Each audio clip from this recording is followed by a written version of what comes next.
কাছে দূরে যে যেখানে বসে আমার এই ভিডিওটা দেখছেন সবাইকে আরেকবার ওয়েলকাম করছি আমার এই ছোট্ট চ্যানেলে। আসসালামু আলাইকুম, কেমন আছেন সবাই? আশা করছি সবাই অনেক বেশি ভালো আছেন। আমরাও আলহামদুলিল্লাহ আপনাদের দোয়া ভালোবাসা অনেকটা ভালো আছি।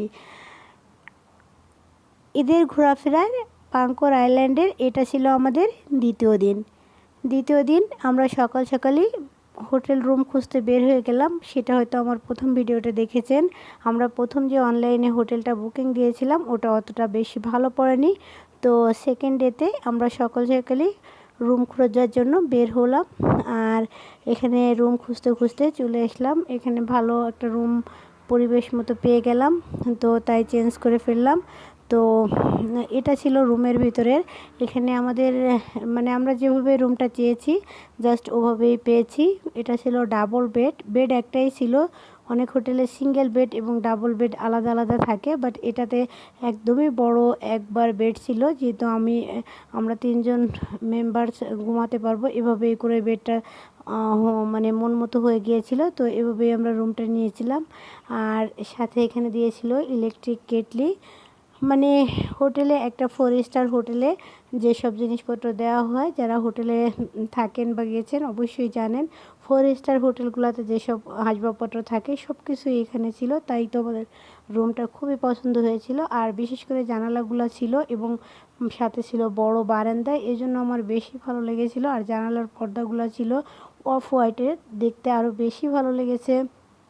হ্যাঁ, ছিল সাথে বড় বারান্দা। আমার কাছে রুম থেকে বারান্দাটা আরও বেশি ভালো লেগেছে।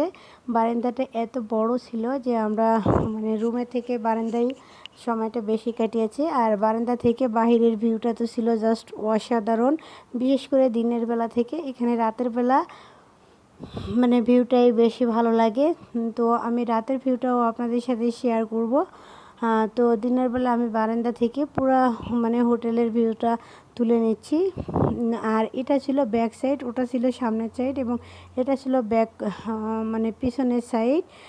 পিছন সাইডটাও ছিল একদম একটা মাঠের মতো, খোলা মাঠের মতো। আবার সাথে ছিল আপনার ঘন পাহাড়ি জঙ্গল, দেখতে খুবই নিরিবিলি আর খুবই পরিবেশ বান্ধব। এত কম ঈদের পরে তারপরেও ছিল খুবই রিজনেবল প্রাইজে। আমরা অনেক সুন্দর একটা রুম পেয়ে গিয়েছিলাম, তো আলহামদুলিল্লাহ। কিন্তু প্রথম যেদিন আমরা যে হোটেলে উঠেছিলাম ওটাতে আমাদের অনেক কষ্ট হয়েছিল, যেহেতু ঈদের সময় রুম পাচ্ছিলাম না, অনলাইনে বুকিং দিয়েছিলাম না দেখে, তাই হয়তো একটু কষ্ট পোহাতে হয়েছে। আর এটা ছিল সন্ধ্যাবেলার ভিউ। আমি আপনাদের এখানে 3 টাইমের ভিউটা দেখাবো, তো আপনারা দেখলেই বুঝতে পারবেন কি যে একটা সুন্দর একটা প্লেসে আমরা রুমটা নিয়েছিলাম।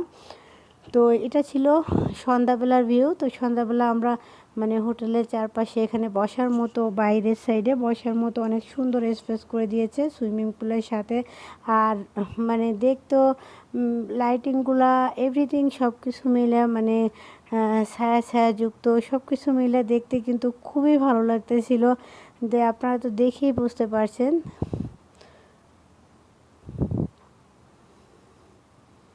আর সুইমিং পুলটা ছিল ছোট, বাট সুইমিং পুলটাও খুব সুন্দর ছিল। সুইমিং পুলের সিস্টেম ছিল সকাল 9টা থেকে সন্ধ্যা 7টা পর্যন্ত খোলা থাকবে। বাদবাকি সময় সুইমিং পুলে শাওয়ার করা যাবে না। সকাল 9টা থেকে সন্ধ্যা 7টার মধ্যে সবাইকে শাওয়ার করতে হবে। আর এখানে আসলে শাওয়ারটা খুব কমই করে, যেহেতু হোটেলটা ছিল একদম বিচের পাড়েই। তো আর এখানে মানুষ শাওয়ারটার জন্য কমই করে, বিচেই ম্যাক্সিমাম মানুষ শাওয়ার করে। তারপরে যাদের বেবি আছে তারা এখানে শাওয়ার করিয়েছে। তো হোটেলটার চারপাশটা যে এত ভালো লেগেছে, যতটা ক্যামেরা ঘুরিয়ে দেখিয়েছি ততটাই আমার মনে হয়েছে সন্ধ্যার ভিউটা এত সুন্দর এবং মাঝরাতের ভিউটা হচ্ছে আরও বেশি সুন্দর, যা দেখলে একদম চোখ জুড়িয়ে যায়। মাঝরাতে বিশেষ করে বারান্দা থেকে বসার পরে মনে হয় যে রুম থেকে বারান্দাটাই বেশি ইম্পর্টেন্ট এই ইসের জন্য। তবে এখানে মানকির উপদ্রব খুব বেশি। আমাদের সকালবেলায় আমার বাচ্চা বারান্দায় চিপস খেতে ছিল, ও 2 মিনিটের জন্য 3-4টা মানকি এসে ওর চিপসগুলো সব নিয়ে গেল। আর ও তো কান্নাকাটি, তো মানকির উপদ্রব খুব বেশি এখানে। আর এটা ছিল প্রায় রাত 10টা বাজে, তখন আমরা যাচ্ছিলাম সি ফুড খাওয়ার জন্য। তো সি ফুডের ভিতরে আর কি আমরা বারবিকিউটাই খাবো। তো বারবিকিউর জন্য আমরা মাছ সিলেক্ট করলাম। ইতিমধ্যে তখন তাদের অনেক মাছ ছিল নাকি, মাছটা শেষ হয়ে গেছে, আমরা নাকি অনেক লেট করে আসছি। তো আমি সিলেক্ট করেছিলাম এই রূপচাঁদা মাছের মতো এই মাছটাই, এটাকে এদেশের রূপচাঁদা বলে। তো আমি জানি না এটাকে মানে মাছটাকে কী নামে ডাকে, তবে এটা রূপচাঁদা মাছের মতো আরেকটা মাছ সেম রূপচাঁদার মতো, তো ওটাই আমরা সিলেক্ট করেছি। আর সাথে আমরা নাচি গরিমটা টমিয়াম এবং আদার্স কিছু সিলেক্ট করেছি। অক্টোপাসটা এখানে অতটা বেশি ভালো ছিল না, তাই আর অক্টোপাসটা নেওয়া হয়নি। আর কাঁকড়াগুলোও আমার কাছে ভালো লাগেনি, আমার কাছে মনে হচ্ছিলো কাঁকড়াগুলো একদম ইয়া হয়ে গেছে, তো কাঁকড়াগুলো এই জন্য আর নেওয়া হয়নি। তো আমরা অর্ডার করে দিয়েছি ওটাকে বারবিকিউ করার জন্য। তবে এদেশে বারবিকিউ করার পরে ওরা প্রচুর পরিমাণে সসেস ইউজ করে, এই জন্য আমার কাছে ভালো লাগে না। তো আমরা যদিও বলেছিলাম সসেসের পরিমাণটা একটু কম দেওয়ার জন্য। তো অপেক্ষা করছি আমরা পুরো বীজের পাড়ে বসে বারবিকিউ খাবো। তো অপেক্ষা করছি বারবিকিউটা আসার জন্য। আর এখানে অনেক ফরেনার আছে যারা অনেক ফ্যামিলি মেম্বার সহ আসছে, তারা নিজেরাই খাওয়া দাওয়া করছে। তো ইতিমধ্যে কিন্তু আমাদের খাবারটা চলে এসেছে। আমি আপনাদের আগেই বলেছি ওরা প্রচুর সসেস ইউজ করে, মানে একটা মশলা জাতীয় খাবার ইউজ করে। ইসে বারবিকিউ করার পরে আমরা এটাকে বারবিকিউ করে ওরা মাঝখান থেকে ভাগ করে তারপরে সসটা দিয়ে দেয় এখানে। তো সসটা দেওয়ার পরে খেতে কিন্তু খারাপ লাগেনি বারবিকিউ খেতে। তো মাছটা কিন্তু উপরের আঁশটাও ফেলেনি, তো উপর থেকে এটাকে খেতে হবে এভাবে করে স্পুনের সাহায্যে।